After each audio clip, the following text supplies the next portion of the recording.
പ്രിയപ്പെട്ട കുട്ടികളെ, HS maths വേൾഡിന്റെ ഇന്നത്തെ വീഡിയോയിലേക്ക് എല്ലാവർക്കും സ്വാഗതം. ഇന്ന് നമ്മൾ 9ാം ക്ലാസ്സിന്റെ രണ്ടാമത്തെ അധ്യായം ന്യൂ നമ്പേഴ്സ് എന്ന ചാപ്റ്ററിലെ 3ാമത്തെ വീഡിയോയിലേക്കാണ് പോകുന്നത്.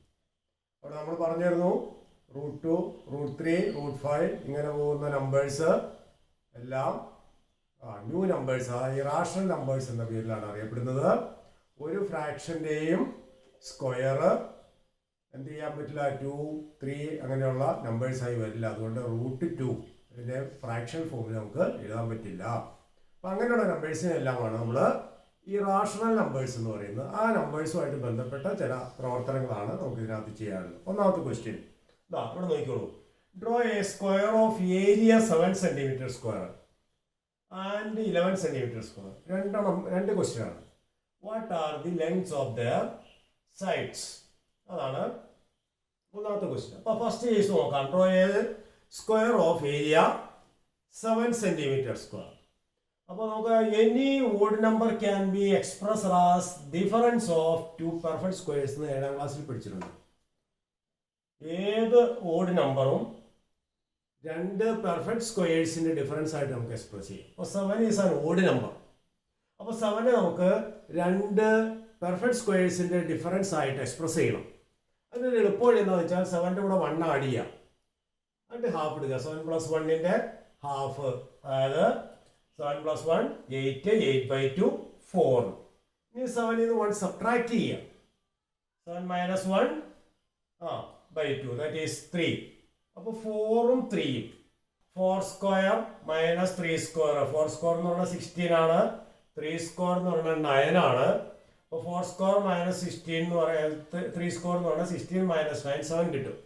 അപ്പോൾ 4 സ്ക്വയർ - 3 സ്ക്വയർ ആണ് 7. അപ്പോൾ അതുകൊണ്ടാണ് 4 ഹൈപ്പോട്ന്യൂസും 3 ബേസ് ആയിട്ടും വരുന്ന റൈറ്റ് ട്രയാങ്കിളിന്റെ മൂന്നാമത്തെ സൈഡ് 1 സൈഡായിട്ട് വരയ്ക്കുന്ന സ്ക്വയറിന്റെ ഏരിയ അപ്പോൾ 7 ആയിരിക്കും. കാരണം 4 സ്ക്വയർ - 3 സ്ക്വയർ എന്ത് വരും, 7 സ്ക്വയർ ആയിട്ട് വരുന്ന നമ്പർ ആയിരിക്കും. അപ്പോൾ ഈ right triangle with hypotenuse 4 centimeter and base 3 centimeter. It's area of the square with the third side of this triangle as one side is 7 centimeter square. അതായത് 4 centimeter hypotenuse വരുന്നു, 3 centimeter base വരുന്നതുമായ right triangle എടുത്താൽ അതിൻ്റെ third സൈഡായിട്ട് വരുന്ന സൈഡായിട്ട് വരുന്ന square വരച്ചാൽ ആ സ്ക്വയറിൻ്റെ ഏരിയ 7 സെൻറ്റിമീറ്റർ സ്ക്വയർ ആയിരിക്കും. കാരണം 4 സ്ക്വയർ - 3 സ്ക്വയർ = 7 അവിടെ കിട്ടിയത് എന്ന് പറഞ്ഞാൽ ആ 7 എന്ന് പറഞ്ഞാൽ മൂന്നാമത്തെ സൈഡിൻ്റെ സ്ക്വയർ ആയിട്ട് വരുന്ന ആ സ്ക്വയറിൻ്റെ ഏരിയ ആയിരിക്കും, മൂന്നാമത്തെ സൈഡിൻ്റെ സ്ക്വയർ ആയിരിക്കും. അപ്പോൾ നമുക്ക് നോക്കാൻ വരയ്ക്കുന്നത് എങ്ങനെയാണ്. അപ്പോൾ ആദ്യം എന്ത് ചെയ്യണം, 3 സെൻറ്റിമീറ്റർ വരയ്ക്കുക. 3 സെൻറ്റിമീറ്റർ ലെങ്ത് ഉള്ള ലൈൻ വരച്ചു. ഇനി എന്ത് വേണം, അടുത്ത സ്റ്റെപ്പിൽ പെർപെൻഡിക്കുലർ ആയിട്ടൊരു ലൈൻ വരയ്ക്കുക. കാരണം ഹൈപ്പോട്ന്യൂസ് റൈറ്റ് ട്രയാങ്കിൾ ആണ്. റൈറ്റ് ട്രയാങ്കിൾ ആകുമ്പോൾ 1 ആംഗിൾ 90 ആണ്. അപ്പോൾ ഈ ലൈനിന്റെ ലെങ്ത് നമുക്കറിയില്ല. So we draw a line perpendicular to it. അപ്പോൾ 3 സെൻറ്റിമീറ്റർ വരച്ചു. അതിന് പെർപെൻഡിക്കുലർ ആയിട്ട് ഇപ്പോൾ ട്രാക്ട് വെച്ച് 90 അടർത്തി വരച്ചാൽ മതി. അതിന്റെ ലെങ്ത് നമുക്കറിയില്ല. ബട്ട് ഹൈപ്പോട്ന്യൂസ് ഈസ് നോട്ട് എത്രയാ, 4 ആയിരിക്കണം ഹൈപ്പോട്ന്യൂസ്. അപ്പോൾ ഹൈപ്പോട്ന്യൂസ് ഇവിടെ നിന്ന് 4 സെൻറ്റിമീറ്റർ എടുത്ത് കട്ട് ചെയ്യുക. അപ്പോൾ ഈ പോയിന്റ് തമ്മിൽ ജോയിൻ ചെയ്യുക. ജോയിൻ ചെയ്യുമ്പോൾ this is a right triangle with a 4 centimeter hypotenuse, base 3 centimeter. Then the area of the square with this length as one side will be 7 centimeter square. കാരണം 4 square - 3 square = 7 ആണ്. അപ്പോൾ ഈ സ്ക്വയറിന്റെ area 7 ആയിരിക്കും. അപ്പോൾ ഈ സ്ക്വയറിന്റെ ഏരിയ 7 സ്ക്വയർ യൂണിറ്റ് ആണെങ്കിൽ ഇതിന്റെ 1 സൈഡ് എത്രയായിരിക്കും, 1 സൈഡ് കാണാൻ അതിന്റെ റൂട്ട് എടുത്താൽ മതി. സോ √7 ഈസ് ഇതിന്റെ ഏരിയ 7 സെന്റിമീറ്റർ സ്ക്വയർ ആണ്. അപ്പോൾ 1 സൈഡ് ഈസ് = √7 സെന്റിമീറ്റർ. ഇത്രയും ക്ലിയർ ആയോ? അപ്പോൾ നമ്മൾ എന്താ ചെയ്തത് എന്നോട് പറയാം, പെട്ടെന്ന് പറയാം. നമുക്ക് ഏതൊരു ഓഡ് നമ്പറിനെയും നമുക്ക് 2 പെർഫെക്റ്റ് സ്ക്വയേഴ്സിന്റെ ഡിഫറൻസ് ആയിട്ട് എഴുതാം.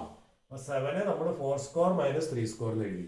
അപ്പോൾ 4 സ്ക്വയർ - 3 സ്ക്വയർ 7 ആയതുകൊണ്ട് 4 സെന്റിമീറ്റർ ഹൈപ്പോട്ന്യൂസും 3 സെന്റിമീറ്റർ ബേസുമായിട്ട് ഒരു റൈറ്റ് ട്രയാങ്കിൾ കൺസ്ട്രക്ട് ചെയ്തു. അപ്പോൾ 3 സെൻറ്റിമീറ്റർ വരച്ചു, പെർപെൻഡിക്കുലർ ലൈൻ വരച്ചു, ഇവിടെ നിന്ന് 4 സെൻറ്റിമീറ്റർ ആർക്ക് കട്ട് ചെയ്തു, ഹൈപ്പോട്ന്യൂസിന്റെ ലെങ്ത് 4 സെൻറ്റിമീറ്റർ, അപ്പോൾ ഈ റൈറ്റ് ട്രയാങ്കിളിൻ്റെ തേർഡ് സൈഡ് വൺ സൈഡായിട്ട് വരുന്ന സ്ക്വയറിൻ്റെ ഏരിയ ആയിരിക്കും 7 because 4 square minus 3 square is 7. So area of one square is given that one side of the square is its square root. So ഇത് 7 ആണെങ്കിൽ ഇതിൻ്റെ സ്ക്വയർ റൂട്ട് 7 ആയിരിക്കും one side of the square. So അതായിരുന്നു first part. ഇനി what about 11 centimetre square area വരുന്ന ഒരു square വരയ്ക്കാൻ നമ്മളോട് പറഞ്ഞിട്ടുണ്ട്. അപ്പോൾ 11 സെൻറ്റിമീറ്റർ സ്ക്വയർ വേണമെങ്കിൽ എന്ത് വരണം? ഇപ്പോൾ ചെയ്ത പോലെ തന്നെ 11 കൂടെ 1 ആഡ് ചെയ്യുക, 12 ½ 6. അപ്പോൾ ഹൈപ്പോട്ടന്യൂസ് 6 ആയിരിക്കണം.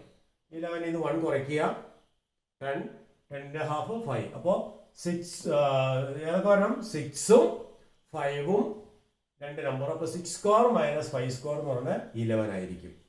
അപ്പോൾ 6 ഹൈപ്പോട്ടന്യൂസും ബേസ് 5ഉം വരത്തക്ക രീതിയിൽ ഒരു റൈറ്റ് ട്രയാങ്കിൾ കൺസ്ട്രക്ട് ചെയ്ത് അതിൻ്റെ തേർഡ് സൈഡ് വൺ സൈഡായിട്ട് വരയ്ക്കുന്ന സ്ക്വയറിൻ്റെ ഏരിയ ആയിരിക്കും 11. ഒന്ന് വരച്ച് നോക്കാം. 11 + 1/2. അപ്പോൾ 11 - 1/2. അപ്പോൾ 6ഉം 5ഉം കിട്ടി. അപ്പോൾ ആദ്യം നമ്മൾ 5 യൂണിറ്റ് ലെങ്തിൽ ഒരു ലൈൻ വരച്ചു. അടുത്ത സ്റ്റെപ്പ് എന്തായിരിക്കും? റൈറ്റ് ട്രയാങ്കിൾ ആണ്. അപ്പോൾ 1 ആംഗിൾ 90 ഡിഗ്രിയിൽ വരയ്ക്കുക. അപ്പോൾ ഇവിടെ ഒരു പെർപെൻഡിക്കുലർ ലൈൻ വരച്ചു. അതിൻ്റെ ഡിസ്റ്റൻസ് ലെങ്ത് നമുക്കറിയില്ല. We don't know its length. So we draw protractor ഇങ്ങനെ വെച്ചിട്ട് 90 ഡിഗ്രിയിൽ ഒരു ലൈൻ വരച്ചു. Then hypotenuse will be 6 centimetre. അപ്പോൾ ഇവിടെ നിന്ന് 6 സെൻറ്റിമീറ്റർ ഒരു ആർക്ക് കട്ട് ചെയ്യുക. അപ്പോൾ ഇതുപോലെ ഒരു ആർക്ക് കിട്ടും. അപ്പോൾ ഈ ഡിസ്റ്റൻസ് 6, ഇത് 5. അപ്പോൾ തേർഡ് സൈഡ് ഇതാണ്. അപ്പോൾ ഇത് വൺ സൈഡായിട്ട് വരയ്ക്കുന്ന സ്ക്വയറിൻ്റെ ഏരിയ ആയിരിക്കും ഏത്? 11. അപ്പോൾ ഈ സ്ക്വയറിൻ്റെ ഏരിയ നമുക്ക് 11 സെൻറ്റിമീറ്റർ സ്ക്വയർ ആണ്. അപ്പോൾ ഏരിയ 11 ആണെങ്കിൽ വൺ സൈഡ് എത്രയായിരിക്കും? ഇതിൻ്റെ റൂട്ട് എടുത്താൽ മതി, √11. അപ്പോൾ അതിൻ്റെ വൺ സൈഡും √11. അപ്പോൾ മുകളിൽ ചെയ്ത പോലെ തന്നെയാണ് ഇത് ചെയ്യുന്നത്. അപ്പോൾ √7 വരച്ചു, അപ്പോൾ √11 വരച്ചു. അപ്പോൾ ഇത് √7 സെൻറ്റിമീറ്റർ ലെങ്ത് ഉള്ള ലൈൻ, ഇത് √11 സെൻറ്റിമീറ്റർ ലെങ്ത് ഉള്ള ലൈൻ. അതുപോലെ ഇത് 11 സെൻറ്റിമീറ്റർ സ്ക്വയർ ഏരിയ ഉള്ള സ്ക്വയർ, ഇത് 7 സെൻറ്റിമീറ്റർ സ്ക്വയർ ഏരിയ ഉള്ള സ്ക്വയർ. അപ്പോൾ ഇതുപോലെ വേറെ ഓഡ് നമ്പേഴ്സ് ഏരിയ ആയിട്ട് വരുന്ന രീതിയിലുള്ള സ്ക്വയേഴ്സ് നിങ്ങളൊന്ന് ട്രൈ ചെയ്ത് നോക്കുക. അപ്പോൾ ഈ റാഷണൽ നമ്പേഴ്സ് വൺ സൈഡായിട്ട് വരുന്ന സ്ക്വയർ നമുക്ക് ഇത്തരത്തിൽ വരയ്ക്കാം. അപ്പോൾ ഇത് എല്ലാവർക്കും മനസ്സിലായെന്ന് വിചാരിക്കുന്നു. Thank you.